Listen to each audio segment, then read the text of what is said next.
God be the love to search and keep me. God be the prayer to move my voice. God be the strength to now uphold me. Oh, Christ, surround me. Oh, Christ, surround me.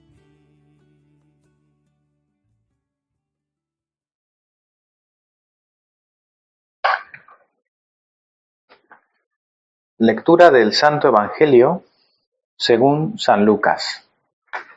Gloria a ti, Señor Jesús. La lectura del Evangelio está en el capítulo 15.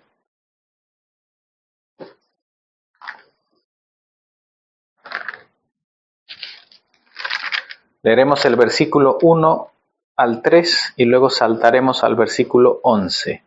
San Lucas 15, 1, 3 y luego saltaremos al versículo 11. Se acercaban a Jesús todos los publicanos y pecadores para oírle. Y los fariseos y los escribas murmuraban diciendo: Este a los pecadores recibe y con ellos come. Entonces él les refirió esta parábola diciendo, saltamos al versículo 11. También dijo: un hombre tenía 2 hijos, y el menor de ellos dijo a su padre: Padre, dame la parte de los bienes que me corresponde, y les repartió los bienes. No muchos días después, juntándolo todo, el hijo menor se fue lejos a una provincia apartada, y allí desperdició sus bienes, viviendo perdidamente.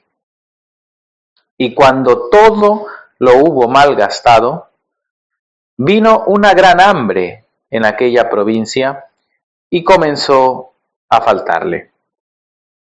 Y fue y se arrimó a uno de los ciudadanos de aquella tierra, el cual le envió a su hacienda para que apacentase cerdos. Y deseaba llenar su vientre de las algarrobas que comían los cerdos, pero nadie le daba. Y volviendo en sí, dijo: ¿Cuántos jornaleros en casa de mi padre tienen abundancia de pan, y yo aquí perezco de hambre? Me levantaré e iré a mi padre y le diré: Padre, he pecado contra el cielo y contra ti. Ya no soy digno de ser llamado tu hijo. Hazme como a uno de tus jornaleros. Y levantándose vino a su padre. Y aun cuando estaba lejos, lo vio su padre y fue movido a misericordia, y corrió y se echó sobre su cuello y le besó. Y el hijo le dijo: Padre, he pecado contra el cielo y contra ti, y ya no soy digno de ser llamado tu hijo. Pero el padre dijo a sus siervos: Sacad el mejor vestido y vestidle, y poned un anillo en su mano y calzado en sus pies. Y traed el becerro gordo y matadlo, y comamos y hagamos fiesta, porque mi hijo muerto era y ha revivido. Se había perdido y es hallado. Y comenzaron a regocijarse.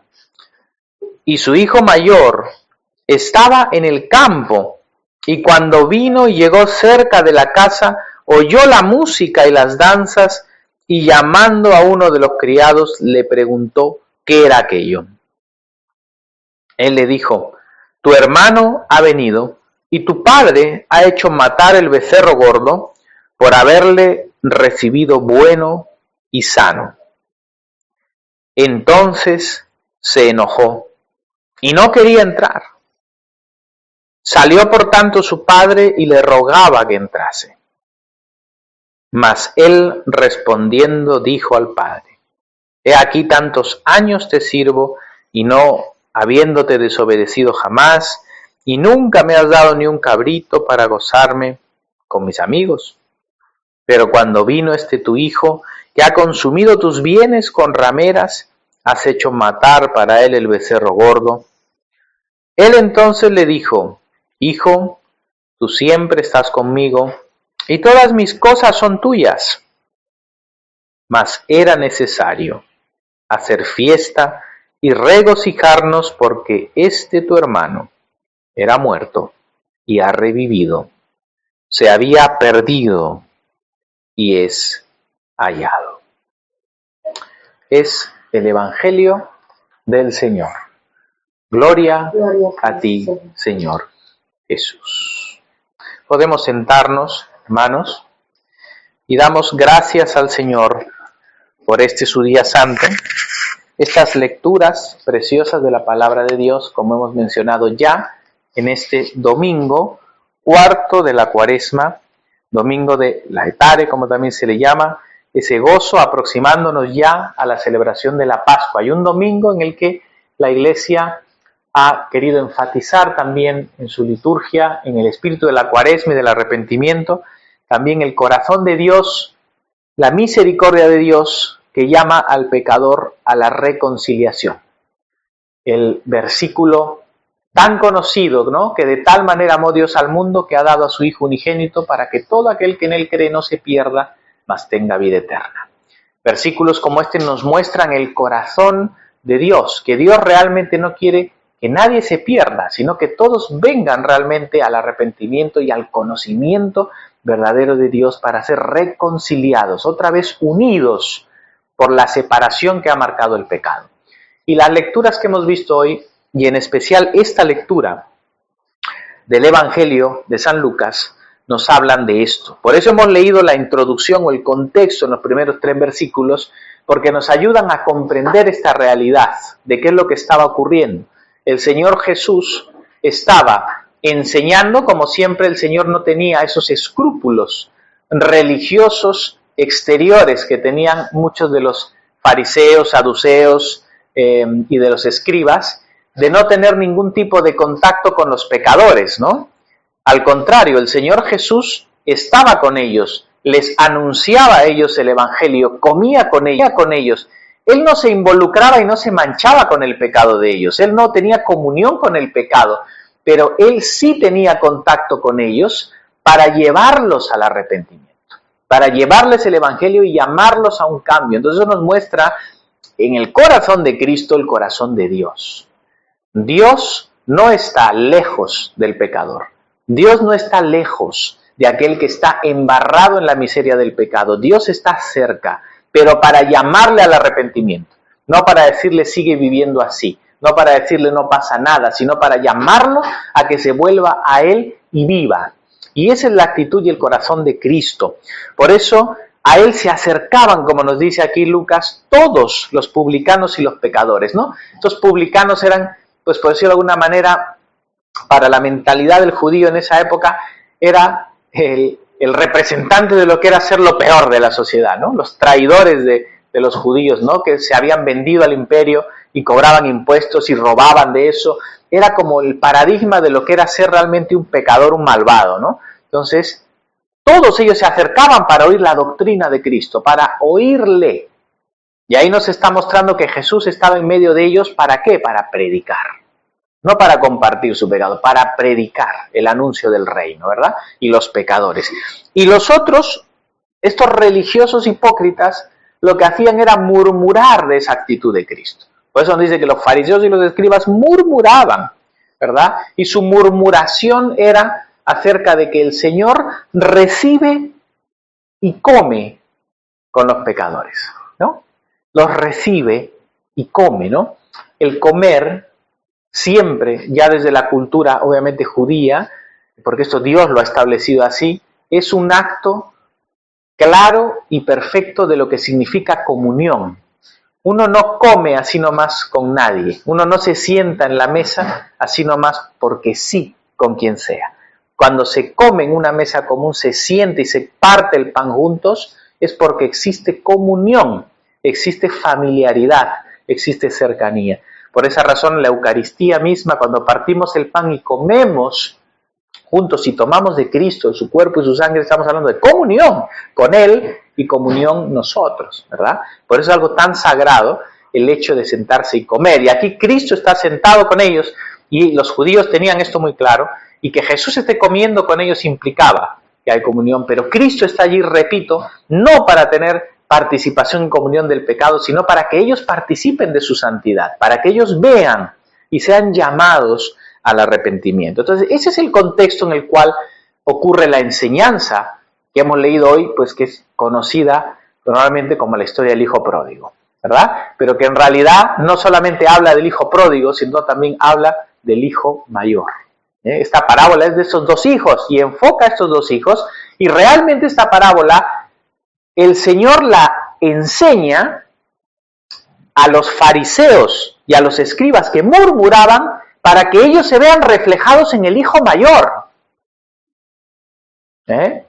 Entonces, esta parábola tiene ese contexto tan importante, mostrándoles a ellos que estaban teniendo el corazón del hijo mayor. Y esto es algo que a nosotros también nos tiene que llamar la atención hoy. Antes de hablar del hijo pródigo, el Señor inmediatamente les da otras dos parábolas, que no las ha tocado el Evangelio hoy, pero esas dos parábolas son la de la oveja perdida y de la moneda perdida. Y en esas dos parábolas, en resumen, que hablan de lo mismo, es de aquel que ha perdido algo valioso. El pastor que ha perdido la ovejita y va y deja las 99 para recuperar aquella que se ha perdido. Y la mujer que pierde una moneda y la busca por toda la casa. Ambos, cuando encuentran la ovejita y la moneda, se llenan de gozo por haberla encontrado. Y de esta manera el Señor les está diciendo a ellos que en el cielo y para Dios hay igualmente gran gozo cuando un pecador se arrepiente, cuando Dios encuentra y salva a alguien que ha vuelto a sus caminos. Y ya el Señor está mostrando el corazón de Dios una vez más ante el pecador que se arrepiente, ¿no? Y el corazón de Dios que quiere que sean salvos. Y es así, con ese contexto, que el Señor empieza esta parábola. Y en esta parábola, que simplemente vamos a reflejar algunos puntos interesantes. Primero, la rebelión y la caída del hijo menor, porque la parábola empieza hablando de este hombre que tenía dos hijos, y uno de ellos, el hijo menor, es el hijo menor el que se rebela en contra de el padre, ¿verdad? Y realmente lo que este hijo propone es algo terrible y es algo horrible, ¿no? Porque le dijo a su padre: dame la parte de los bienes que me corresponde, y el padre le repartió esos bienes. Esto es profundo porque la herencia solamente se recibe y se recibía cuando el padre muere.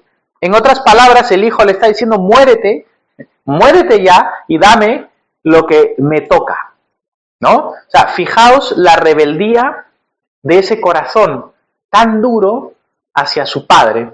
Y dame lo que tienes. Y el padre le da realmente, según lo que nos dice aquí, los bienes, ¿no? Es una palabra griega que implica le da todo lo que era su esencia, lo que él tenía, o sea, lo que él había conseguido en su vida, ¿no? Y que era para sus hijos, lo que era su ser mismo, ¿no? Todo lo que él había conseguido y él lo da. O sea, fijaos la actitud del padre, ¿no?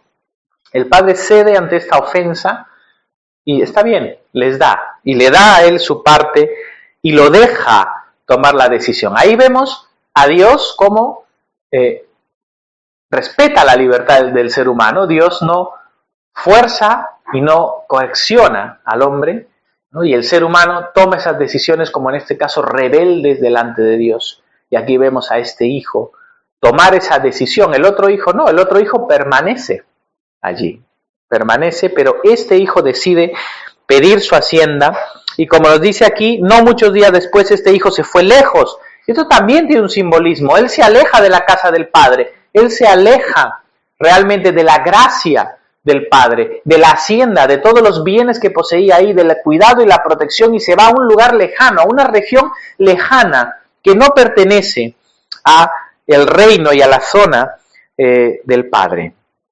Y cuando él se aleja, nos dice, a esa zona apartada vivió perdidamente, es decir, alejándose del padre, lo que él hace es dejar que su corazón se enrede en todas las cosas del mundo.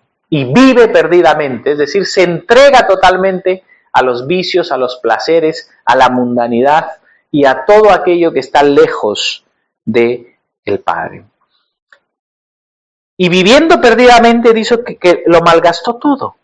Y habiéndolo malgastado todo lo que recibió como dones del Padre, porque nada realmente era algo que le pertenecía a él directamente, fue la gracia y los dones de ese Padre. Cuando él los desperdició perdidamente, vino hambre en esa región.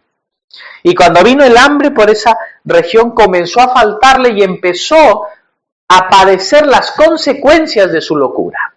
Cuando empieza a sufrir las consecuencias de su locura, de su decisión tan terrible de haber rechazado a su padre, rebelado contra él, haber pedido para él lo que él quería de su dinero y desperdiciarlo en las vanidades y en la perdición, cuando él se vio en la desgracia, él primero busca una solución todavía en ese mundo.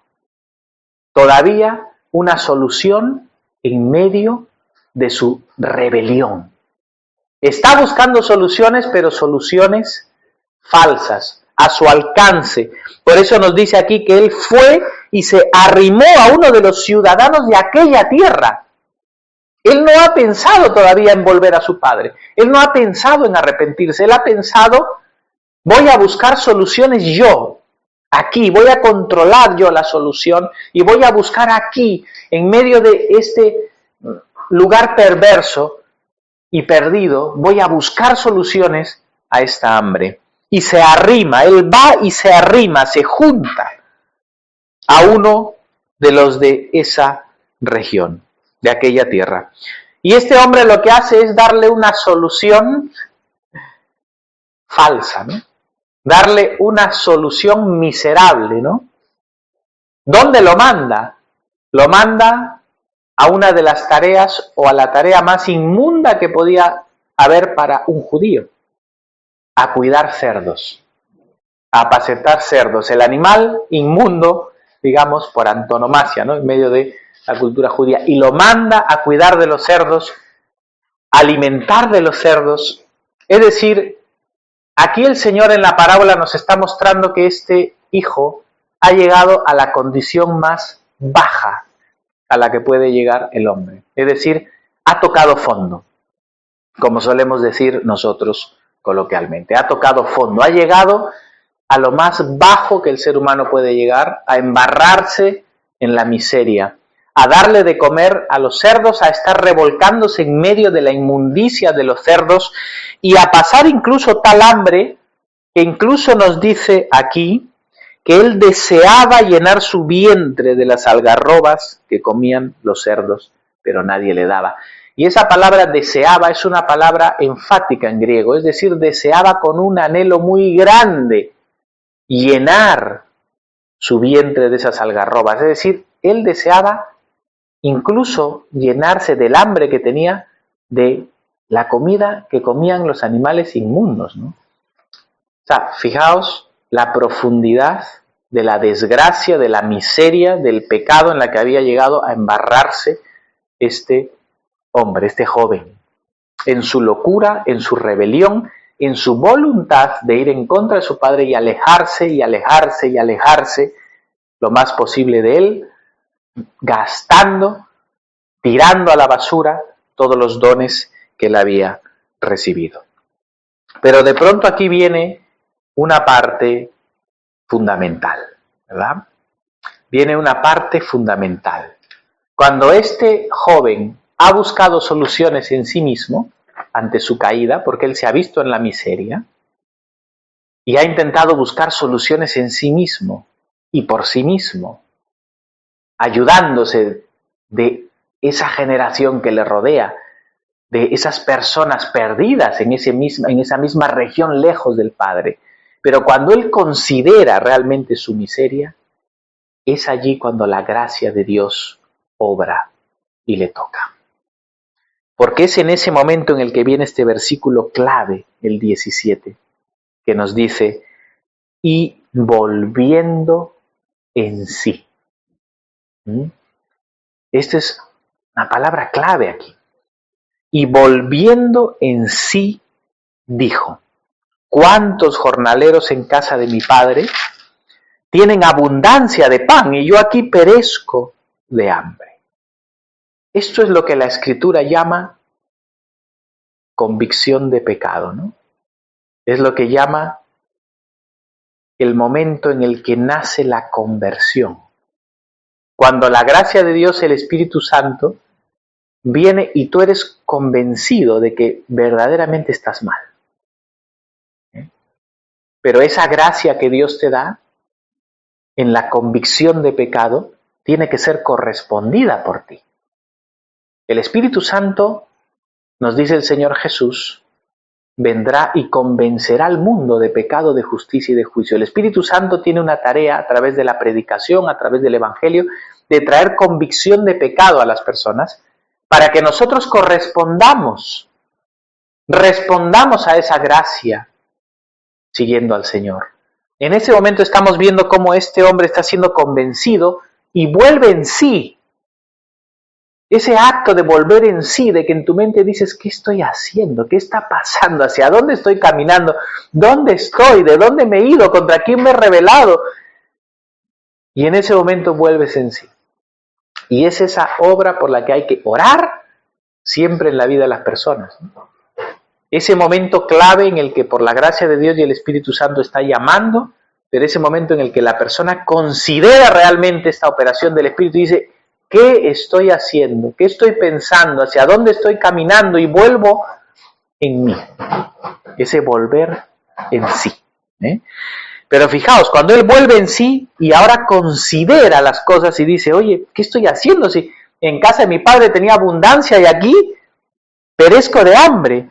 Y ahora él mismo en su mente se dice a sí mismo, me levantaré e iré a mi padre y le diré, Padre, he pecado contra el cielo y contra ti, ya no soy digno de ser llamado tu hijo, hazme como a uno de tus jornaleros. Hasta aquí estamos viendo esa convicción de pecado y el propósito de enmienda. Es decir, él está convencido de su pecado y ahora hay un propósito de corregir. Pero hasta aquí todo esto está en su mente y en su corazón. Él dice, sí, he pecado. ¿Qué estoy haciendo? ¿A dónde he llegado? Donde mi padre tenía todo esto. Me levantaré. Todo eso está en su mente y en su corazón. El propósito de enmienda. Me voy a volver, voy a girar 180 grados y voy a regresar hacia mi padre. Esto es convicción de pecado. Esto es arrepentimiento, metanoia, es la palabra griega.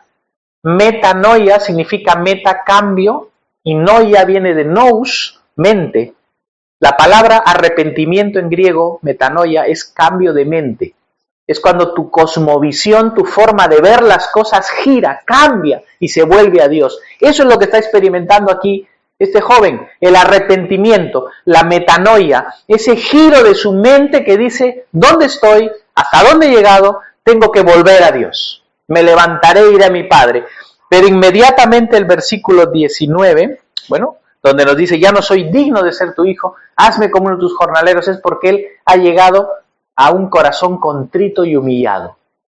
Él antes tenía un corazón orgulloso y soberbio, le estaba diciendo, Padre, muérete y dame lo que es mío. Pero ahora viene con un corazón humillado y dice, yo no soy ni siquiera digno de ser tu hijo. Trátame como a uno de tus empleados, no me trates como a hijo. Él está con un corazón contrito y humillado. Y el Señor dice, a un corazón contrito y humillado, no despreciarás tú, oh Dios. El corazón contrito está tocado por la gracia de Dios, definitivamente. Y ahora el versículo 20 ya nos muestra una cosa más. El versículo 20 nos dice, y levantándose, vino a su padre. Y cuando aún estaba lejos, lo vio el padre. Antes de esto, la metanoia, ese arrepentimiento ocurrió en su mente, pero no quedó en su mente, sino que pasó de la mente y del corazón a los pies. Él se levantó y fue a su padre. Entonces el arrepentimiento, por eso es arrepentimiento y la conversión, ¿no? Están íntimamente unidos, no solo como un cambio en nuestra mente, sino con un cambio en el corazón y en la voluntad. Cuando nos convertimos y nos volvemos a Dios, eso implica cambiar de dirección en nuestra vida. Caminamos hacia Dios después de haber estado en el camino contrario. Y eso es lo que estamos viendo aquí. Eso es lo que Cristo hacía con los pecadores. Los llamaba a esto. Compartía con ellos para que ellos reconocieran dónde están, en la miseria en la que están, volvieran en sí mismos, se arrepintieran, comprendieran en su mente, en su corazón, y dieran la vuelta con su vida, con su voluntad, para volver otra vez hacia el Padre, para ser reconciliados. Entonces, cuando el Hijo se levanta y viene al Padre, ahora aquí Jesús nos muestra el corazón del Padre. Nos muestra el corazón del Padre. El Padre, cuando ve al Hijo que aún estaba lejos, dice que lo vio y fue movido a misericordia. Y esto nos está mostrando el corazón de Dios. Y fijaos, el Padre no necesitó ni esperó que el Hijo viniese hasta Él. El Padre no es un Padre orgulloso, resentido, que dice, hasta que no venga aquí, se ponga de rodillas y me pida perdón. No, es un Padre movido a misericordia que Él estando allí y viéndole de lejos, es el Padre el que corre hacia el Hijo. Fijaos, este es el corazón de Dios y esto nos muestra cómo es Dios con el pecador. Cuando el Señor por su gracia nos está llamando a arrepentirnos, y esto lo hace desde el principio hasta el final de nuestra vida cristiana, Él nos está llamando al arrepentimiento por la obra de su Espíritu, y cuando Él ve que en nosotros hay un movimiento de la voluntad hacia Él, como el joven, que lo que tuvo que hacer es reconocer su condición, reconocer su necesidad, volver en sí y decir, voy a volver al Padre, me humillo delante del Señor, y cuando Él se levanta y da los pasos, cuando Él tiene ese movimiento de su voluntad hacia Dios, movido por esa gracia que ha estado dada por el Señor, en ese momento Dios lo ve y va corriendo hacia Él. Eso nos muestra lo que hace Dios con nosotros. Cuando Dios nos ve que nos movemos hacia Él, ¿no? En ese momento la gracia de Dios viene como un tren. Es Dios que viene corriendo hacia nosotros. Y Él nos va a fortalecer. Él nos va a rescatar. Este Padre va directamente. ¿Y qué hace, no? Se echó en su cuello y le besó. El Padre va directamente hacia Él. Lo abraza, lo besa. Y en ese momento, el Hijo empieza a hablar al Padre. Y el Hijo empieza a confesar su pecado, empieza a decirle al Padre lo que ha hecho, lo que Él se había propuesto, su propósito de enmienda, ¿no? Le diré a mi Padre, ya no soy digno, pero hazme como... Le iba a decir todo esto, ¿no? Le dice, Padre, he pecado contra el cielo y contra ti, ya no soy digno de ser llamado tu Hijo. Pero el Padre ya no le dejó ni hablar más, ¿no? El Padre está escuchando su confesión, pero el Padre le dice, como decirle, cállate, ¿no? Cállate. Fíjate el corazón y el amor de Dios, ¿no? Y en ese momento dice a sus siervos, sacad el mejor vestido, vestidle, ponedle un anillo en su mano, calzado en sus pies, traed el becerro gordo y matadlo, y comamos y hagamos fiesta. Porque mi hijo muerto era y ha revivido, se había perdido y es hallado. Y comenzaron a regocijarse. Y aquí vemos la actitud y el corazón de Dios. Y estas palabras todas tienen un sentido, ¿no? Porque el Hijo estaba viniendo para decirle, ya no soy tu hijo, trátame como uno de tus siervos simplemente, pero el Padre llama a los siervos y le dice, ponerle un vestido nuevo. Todo esto representa, ¿no? Cuando el pecador arrepentido está viniendo otra vez a la casa del Padre, el Señor lo está perdonando y lo va a revestir otra vez como su Hijo, y va a entrar en una alianza, en un pacto con Él, en ese anillo. Todo esto tiene que ver con el bautismo, con la fe. Cuando nosotros nos venimos al Señor, somos revestidos de Cristo en el bautismo, como dice San Pablo, ¿no? En Gálatas, Somos revestidos de Cristo en el bautismo. El anillo, ¿no? Ese anillo que representa ese pacto, ese sello, ¿no? Y las arras del Espíritu que se recibe cuando volvemos al Señor, reconciliados en esa alianza otra vez, estamos recibidos otra vez en la casa del Padre, en la familia otra vez. Él había renunciado a todo lo que tenía allí, malgastado las cosas, pero el Padre otra vez le recibe en la casa, le pone otra vez el calzado en sus pies y manda a hacer el banquete con el becerro gordo. Una vez más, la comunión, ¿no? El volver a la mesa del Padre, ¿no? El volver a la mesa, ¿no? Cuando el pecador arrepentido vuelve y otra vez viene a la comunión y a participar de la Santa Comunión, de la Eucaristía, entra otra vez en el pacto. El pecador que estaba lejos ahora es hecho cercano.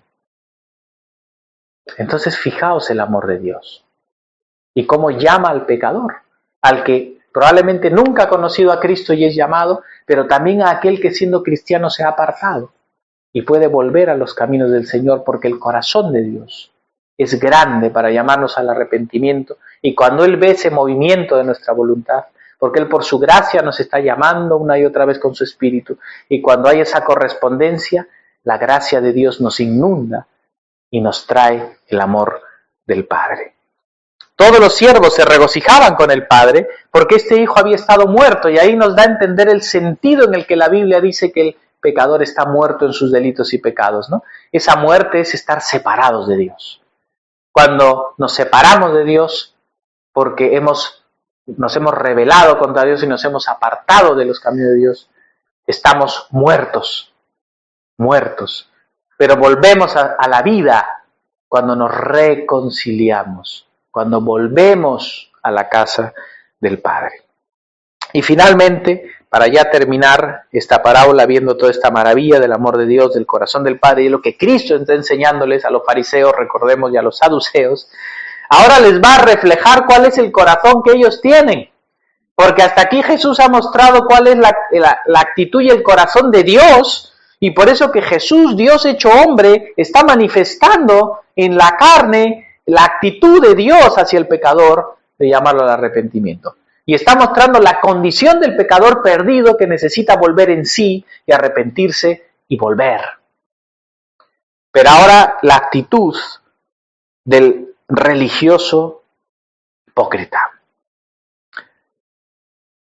Y su hijo mayor, dice el versículo 25, que estaba en el campo y cuando vino llegó a la casa y oyó la música y las danzas y llamando a uno de los criados le preguntó qué era aquello.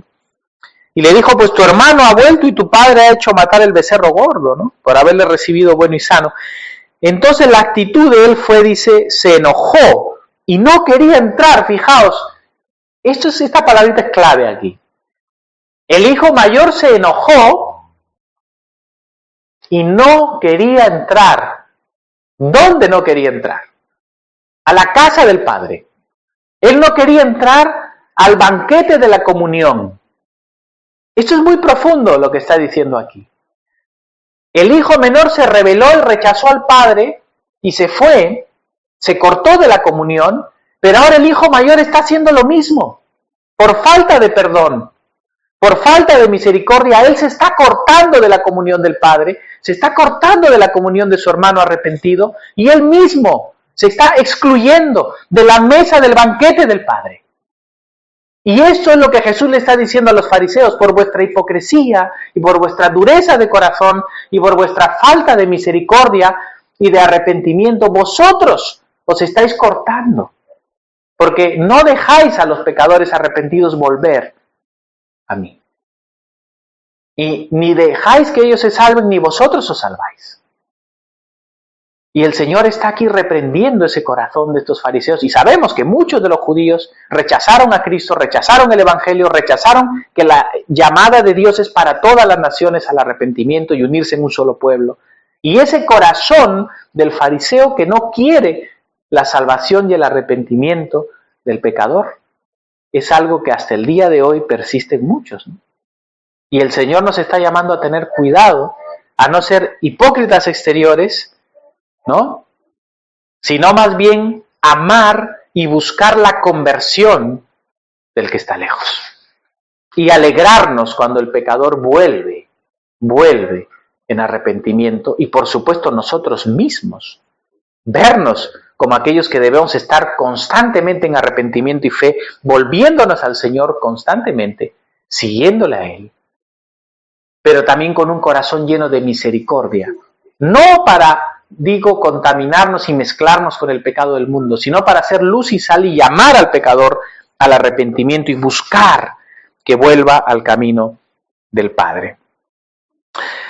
Entonces este hijo tiene una actitud totalmente contraria y llena de orgullo, porque él le dice al padre: yo nunca te he desobedecido, durante todos los años te he servido y nunca me has dado ni un cabrito. Él está pensando en sí mismo en ese momento, está totalmente centrado en sí, lo que decíamos el otro día de un egocentrismo, ¿no? Está mirándose a sí mismo: yo te he servido, yo te he hecho, pero a mí no me has dado. Esa era la actitud de los fariseos, ¿no?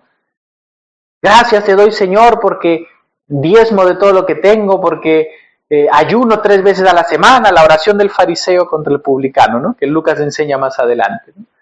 Pero ¿quién salió justificado de allí? El publicano que decía: sé propicio a mí, pecador. El que reconoció su pecado y no aquel que se consideraba justo. Y aquí vemos a este hijo representando a estos fariseos que se consideraba justo en sí mismo y no reconocía que él estaba con un corazón de pecado y falta de misericordia hacia su propio hermano arrepentido. Y el Señor le dice todo, el Padre le dice: no, todo lo que yo tengo es tuyo. Le dice, él no estaba considerando que todo lo que tenía el Padre a él también le pertenecía, que el Padre no necesitaba decirle: te doy el cordero más grande o el becerro más grande, todo le pertenecía a él, pero él estaba teniendo un corazón duro hacia su hermano. El Padre le dice, ¿no? Todas las cosas mías son tuyas, mas era necesario, le dice, era necesario hacer fiesta y regocijarnos porque tu hermano era muerto y ha revivido. Se había perdido y es hallado. Y esto nos muestra el Señor que es necesario que cuando el pecador vuelve arrepentido, cuando alguien es salvado, que exista gozo en el cielo. Y gozo en nosotros, gozo en su casa, porque para Dios es muy importante la salvación del hombre. Para Dios es muy importante cuando el pecador vuelve arrepentido, cuando el pastor encuentra la oveja perdida, cuando la mujer encuentra la moneda. Hay gozo, cuando un pecador se arrepiente hay más gozo en el cielo que por 99 justos, dice el Señor. Y ese mismo gozo debe haber en nuestro corazón y ese mismo anhelo debe haber en nuestro corazón de llamar a los pecadores al arrepentimiento y de nosotros vivir vidas llenas de misericordia, mostrando el amor de Dios a través de lo que hacemos y a través de lo que hablamos, mostrándoles a Cristo, mostrándoles su amor, mostrándoles la gracia y llevándolos a Él y gozándonos con ellos. Y por supuesto, también examinando nuestros corazones y siempre volviendo en nosotros mismos cuando nos estamos enredando en el pecado. Así que, hermanos, que el Señor nos ayude con estas cosas, que nos fortalezca en su gracia para ser misericordiosos como Él es, no tener esos corazones duros como los fariseos, anhelar con mucho amor el arrepentimiento y la conversión de muchos, acompañarles en sus aflicciones, acompañarles en ese camino y que nosotros podamos mostrar realmente ese corazón de Dios. Que el Señor nos ayude, ¿verdad? Que el Señor bendiga su palabra en nuestros corazones. Gloria al Padre y al Hijo y al Espíritu Santo, como era en el principio, es ahora y será siempre, por los siglos de los siglos. Amén. God be the love to search and keep me. God be the prayer to move my voice. God be the strength